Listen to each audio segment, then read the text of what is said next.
So love is the standard. As people created in the image of God, we have a social contract with each other. You see, you have a contract with each and every individual, each and every human being that you meet, to show them love.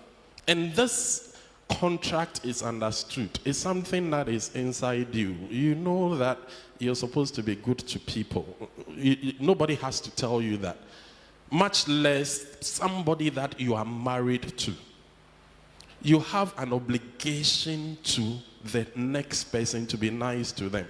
When I leave my house and I go out there, I'm not expecting people to shoot at me or throw stones at me or drive their car into mine.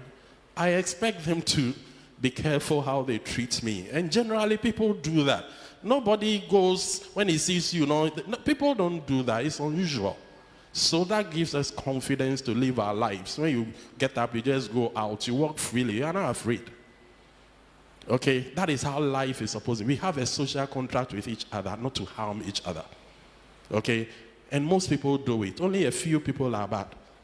But most people will not harm you. Okay, like deliberately run their car into you or shoot you. When people don't do that. Because we have this kind of contract. So, under this contract, human beings are not things to be owned. You don't own your husband. You don't own your wife. Because human beings are not things to be owned. They are beings who have innate rights. These rights that every human being has is from God. You see, every human being carries the glory of God. When you mistreat any human being, you are offending God. And we must settle that. No matter their status in life, they carry the glory of God. You don't have the right to mistreat any human being.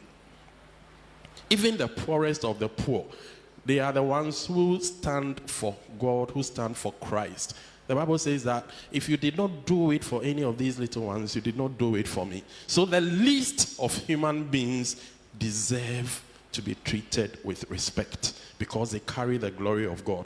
When you honor that glory of God on that person and you treat them nicely, God blesses you. God blesses you when you treat human beings with respect. Not because they are nicely dressed or because they have a position, but because they are just human beings.